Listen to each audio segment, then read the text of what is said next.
जो कि राजस्थान यूनिवर्सिटी का अध्यक्ष रहा, वहां से निकलकर यहां तक पहुंचा है और भारतीय जनता पार्टी को पीछे छोड़ता हुआ दिखाई दे रहा है। इस वक्त जयपुर ग्रामीण में उलटफेर की पूरी संभावना यहां पर नजर आ रही है।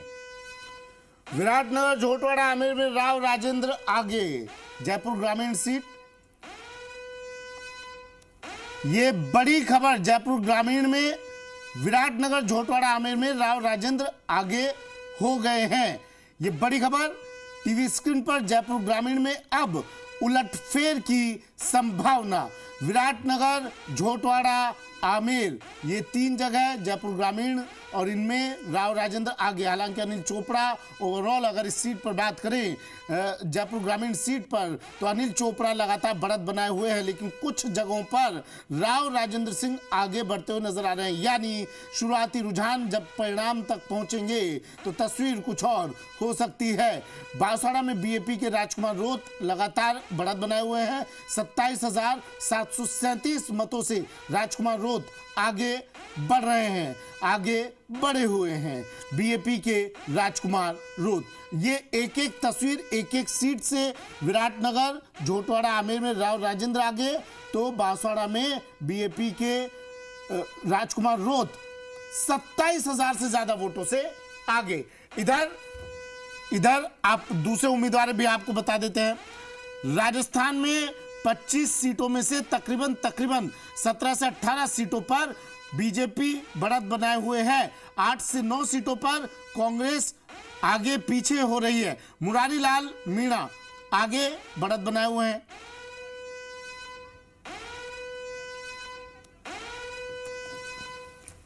हमारे वरिष्ठ सहयोगी शशि मोहन शर्मा जयपुर स्टूडियो से कनेक्ट हो रहे हैं। बिना किसी देरी के रुक करेंगे शशि, जो एक्सपेक्टेशन थी बीजेपी को, वैसा कुछ शुरुआती रुझानों में नजर नहीं आ रहा है। किस प्रकार से देखें इस घटते बढ़ते ग्राफ को? नहीं आशीष, देखिए शुरुआती रुझान तो बीजेपी की उम्मीद के मुताबिक थे, और लेकिन अब जिस तरीके से उतार चढ़ाव आ रहा है, जो हम लगातार कह रहे हैं जी, ज्यादातर राजनीतिक दलों के नेता भी कह रहे हैं। हालांकि शुरुआत में बीजेपी को लग रहा था कि रुझान ही नतीजों में कन्वर्ट होंगे, लेकिन हम भी कह रहे हैं, विश्लेषक भी कह रहे हैं कि ये रुझान है, नतीजे नहीं है। कुछ भी हो सकता है, क्योंकि एक एक कॉन्स्टिट्यूएंसी पे 10 लाख, 12 लाख, 14, 15 लाख तक वोटिंग हुई है। लेकिन हैरानी भरा रुझान प्रधानमंत्री नरेंद्र मोदी का पिछड़ना। देखिए 2014 में जब उन्होंने वाराणसी से चुनाव लड़ा, पहला चुनाव, तब तकरीबन 3,71,000 वोट से जीते। कांग्रेस के अजय राय तीसरे नंबर पर रहे थे, लेकिन तब अरविंद केजरीवाल ने नरेंद्र मोदी के सामने चुनाव लड़ा था। और उसके बाद 2019 का जब चुनाव हुआ, तब मोदी फिर जीते और तब बढ़त बनाते हुए 4,81,000 की। लेकिन फिर दूसरे नंबर पर थी समाजवादी पार्टी की शालिनी और अजय राय तीसरे नंबर पर थे। अजय राय को वोट मिले थे 1,52,548। लेकिन इस बार ना समाजवादी पार्टी है सामने, ना अरविंद केजरीवाल है। अजय राय इंडी गठबंधन के प्रत्याशी हैं और नरेंद्र मोदी से मुकाबला कर रहे हैं। हालांकि ये शुरुआती रुझान है, लेकिन प्रधानमंत्री का किसी सीट से वोटिंग में, रुझानों में पिछड़ना भी अपने आप में बड़ी खबर थी। हालांकि इस सीट पर संभावित नतीजा प्रधानमंत्री की जीत के रूप में हो सकता है, लेकिन ये जो रुझान आया ये हैरान करने वाला था। और कांग्रेस के हमारे साथ में प्रियदर्शी भटनागर जी, उनका एक छोटा सा रिएक्शन लेऊंगा, फिर बाकी मेहमानों से बातचीत करूंगा। प्रियदर्शी जी, क्या ये आपके लिए भी थोड़ा बहुत हैरानी भरा रुझान था? ईमानदारी से जवाब दीजिएगा।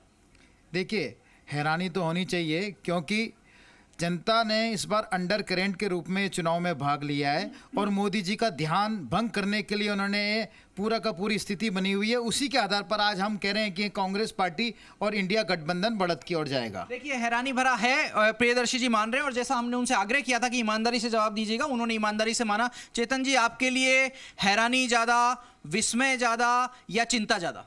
ना तो चिंता है ना विस्मय। हर एक लोकसभा क्षेत्र के अंदर 7-8 विधानसभा होती है, कुछ पॉकेट्स होते हैं, उन पॉकेट्स में कई बार प्लस माइनस चलता रहता है। तो साल 2014 में ये क्यों नहीं हुआ? साल 2019 में क्यों नहीं हुआ? बताता हूँ।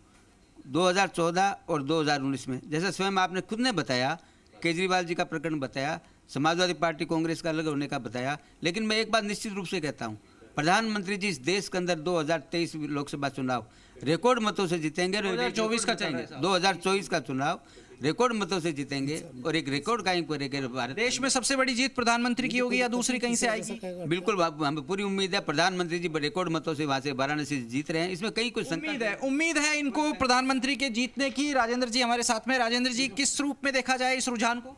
देखिए, वैसे तो निश्चित रूप से हैरानी और चौंकाने वाला रुझान है, लेकिन बीजेपी को ना हैरानी है ना चिंता है। नहीं तो क्या बीजेपी इस चीज के लिए आश्वस्त थी कि ऐसा हो सकता है पहले राउंड में? हाँ, नहीं देखो, बीजेपी इस स्थिति को समझने के अंदर या इस स्थिति से दो चार होने के लिए बिल्कुल तैयार नहीं थी। जो मैं कहता हूँ, ईमानदारी से तो बात करें तो इस स्थिति की बीजेपी कल्पना ही नहीं कर सकती थी, पर जो सामने है वो सबके सामने है, इसलिए इसी को नकारा नहीं जा सकता। पर ये एक बड़ी आश्चर्यजनक और चौंकाने वाली घटना है कि रुझान के अंदर प्रधानमंत्री जी मोदी जी, जो पूरे देश का चेहरा है, पूरे देश में बीजेपी का चेहरा है, वो पिछड़ गए हैं। हालांकि बीजेपी का क्या, मोदी तो सब कुछ ही चेहरा है भाई। मोदी सरकार, मोदी है तो मुमकिन है, और मोदी मोदी मोदी सब कुछ कर रहे थे आप लोग। बिल्कुल बिल्कुल, माननीय यशस्वी प्रधानमंत्री जी के नेतृत्व में जो चुनाव लड़ा गया है और जिस प्रकार का रुझान देखने को मिल रहा है, पल पल स्थितियां बदल रही है, लेकिन एक बात निश्चित है, जिस प्रकार का ट्रेंड शुरुआत से रुझान में दिखाई दिया और अभी लगातार मेंटेन है, हमें ऐसा लगता है कि पूरा कंफर्म हमें पता है कि सरकार बना लेंगे क्या? बिल्कुल, सरकार तो बनाएंगे ही। बीजेपी 370 पार और एनडीए 400 पार का। सेंसेक्स डाउन है, शेयर मार्केट डाउन है, जिसके ऊपर बीजेपी दावा कर रही थी। ना, बिल्कुल जो रुझान आ रहे हैं अभी शुरुआती रुझान है, पल पल पर सेकंड। ये शुरुआती रुझान एक ही वाक्य है, लेकिन यहाँ तो खटाखट फटाफट सटासट रुझान बदल रहे हैं। प्रियदर्शी जी देख लीजिए, आप जो पूरे देश के रुझान आ रहे हैं वो कांग्रेस पार्टी के 295 के लगभग पहुंच रहे हैं। राजस्थान में भी जो कांग्रेस पार्टी ने कहा था वही हुआ है। अभी आप देख लीजिए, मोदी जी भी खुद अपने रुझानों में पिछड़े हैं।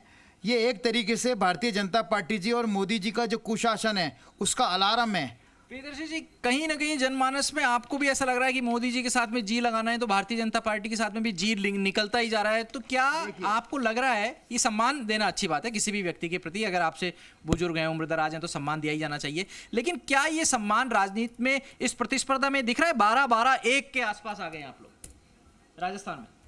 देखिए, सम्मान की स्थिति में तो कांग्रेस पार्टी का इतिहास और देश की आज़ादी का इतिहास एक समान है, और कांग्रेस पार्टी की मर्यादा और शालीनता पूरे देश के सामने और समर्पण सबके सामने है। जहाँ तक परिणामों की बात है, परिणामों में भी आप देख लीजिए, हम सम्मानजनक स्थिति के अंदर और बढ़ रहे हैं, और जैसा हमने कहा था वो हमने करके दिखाया है, और देश की जनता ने हमारे कमिटमेंट का साथ दिया। आपने किया या जनता ने किया? मुझे तो लगता है कि कांग्रेस पार्टी उस चीज का आकलन ही नहीं कर पाई, वरना तो आपके कई बड़े नेता चुनाव लड़ते। देखिए, अगर आपका कहने में सत्यता होती, मैं माफी चाहूंगा, तो आज कांग्रेस पार्टी और इंडिया गठबंधन ने जो कांग्रेस पार्टी आकलन नहीं कर पाई हालात का कि लोगों का ये रेस्पॉन्स है, वरना तो बड़े नेता चुनाव मैदान में दिखते हैं। नहीं, वही चीज मैं आपको स्पष्ट कर रहा हूं, हमने आंकलन कर लिया था, इसलिए तो हमने सारे पोलों को डिनाई करते हुए 295 की बात कही थी, और हमने कहा था कि हमारी जो बात है, हमारा जो कमिटमेंट है वो ज्यादा सही बैठेगा और सारे पोलों की पोल खुलेगी। तो 295 की बात करने वाले तो ये भी कह रहे थे 150 पे सिमटेगी बीजेपी।